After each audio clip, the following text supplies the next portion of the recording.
मुंख्लं दि जाब्रांनि गोसोखांथि जोलुर बादायलायनाया दिनैनिफ्राय जागायबाय। चिरां जिल्लानि सिङाव थानाय बेंटल ओनसोलनि अन्थाइबारि गामिनि माया क्लाबनि बानजायनायाव मुंख्लं दि जाब्रां एबा दिबजती दैमारिनि गोसोखांथियाव गेदेर जोलुर बादायलायनाय होनो थागथियारि जानाया दिनैनिफ्राय जागायबाय। गोसोखांथावना बाथ्राया बेनोदि दि जाब्रां बिथाङा बर' हारिनि थाखाय गावनि जिउखौ 1996 मायथाइनि 26 फेब्रुआरि खालाराव बुलि बावनो गोनां जादोंमोन। हारिनि थाखाय गावनि आगोमा जिउखौ बावसोमनायखौ बर' हारिया अरायबो सिबिबोनो थाखाय दिनै बे हाबाफारिखौ लानाय जादों। बिर जोहोलाव NDFBनि सोद्रोमा दि जाब्रां बिथांनि गोसोखांथियाव लानाय बे हाबाफारियाव बाहागो लाफैदों बिटिआरनि MCLA मुस्रि अमर बसुमतारी आरो बिटिआरनिनो हाग्रा बिफाननि मावफुं सोद्रोमा रनजित बसुमतारीजों लोगोसे MLA जयन्त बसुमतारी आरो हारिमु आफादनिफ्राय सुदेमसना रामसियारिजों लोगोसे फेस्ला दिन्थिग्रा रकेट मोसाहारि बिथांमोना बे जोलुर बादायलायनाय हाबाफारियाव बाहागो लाफैदों। दिनै जोलुरखौ बादायलायदों NLFB क्लाब भार्सेस 14 नं चिरां भुरपाल बाहागो लायो।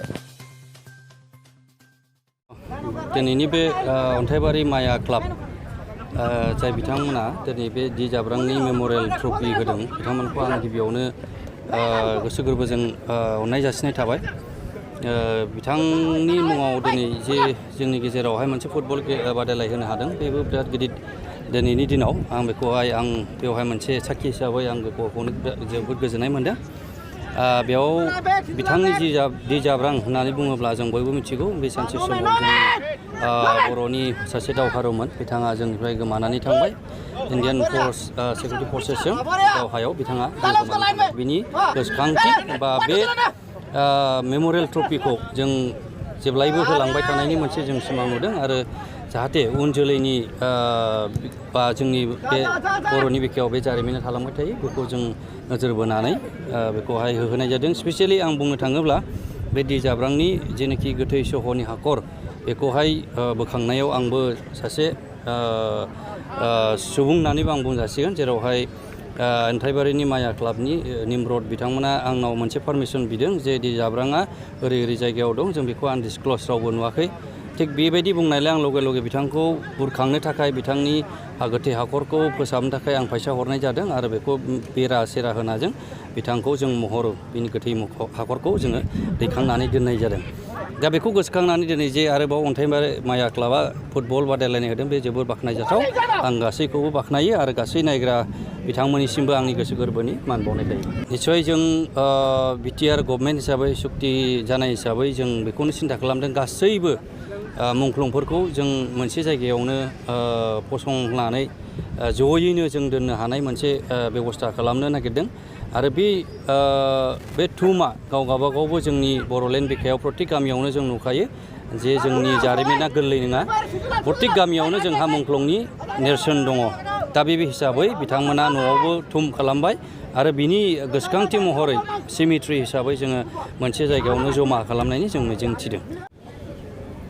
फैगौ बे बोहैथि दाननि 14 सेप्तेम्बरा जोंनि मुंख्लं सान।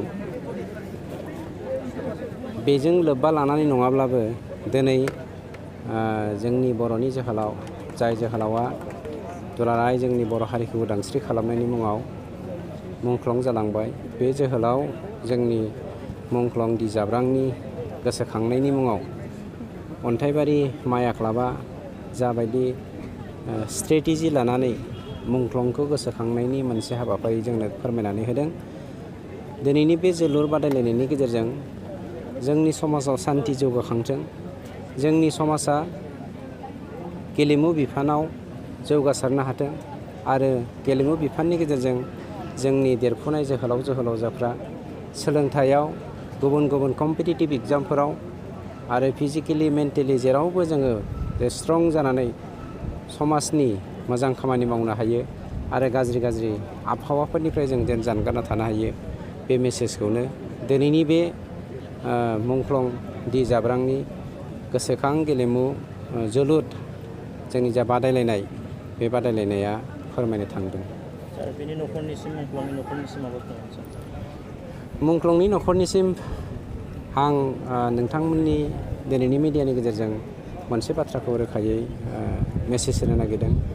धन्यबाद बे बर' बिमाया, जाय बर' बिमाया गावनि अनजालु फिसाखौ हारिनि थाखाय बावबाय, हारिनि इयुन जोलैखौ जुगामियै जोंगा मागा थांना थानाय आरो दैदेनलांनो हानाय बा जोङो जिउ खांनो हानायनि जा हाबाफारिफोर, बे हाबाफारिफोरखौ बिथांनि फिसाया बा बिथांनि फिसानि थैजों दिनै जोंखौ रैखाथि होबोनायखौ जों मोननो हाबाय। थामहिनबा साफ्रोमबो मुंख्लंजों लोगोसे डि.एस. जाब्रांनि न'खरखौ बा बे न'खरफोरनि साफ्रोमबो मुंख्लंनि न'खरफोरखौ दिनै जों गोरबोनिफ्राय हामबाय होनदों बिटिआर सरकारनि जानानै। आरो फैगौ 14 नभेम्बर, बे 14 नभेम्बर जोंनि NDBनि मुंख्लं सानखौ जोङो मोनब्रैबो फेक्सन NDBP, NDBR, NDBD, NDBS मोनब्रैबो ग्रुपखौ बरन'दियाव गाजा गोमजायै बिटिआर सरकारनिफ्राय खुंगोन होननानै नोंथांमोननि बे मिडियानि गेजेरजों स्टेटमेन्ट होनाय जाबाय।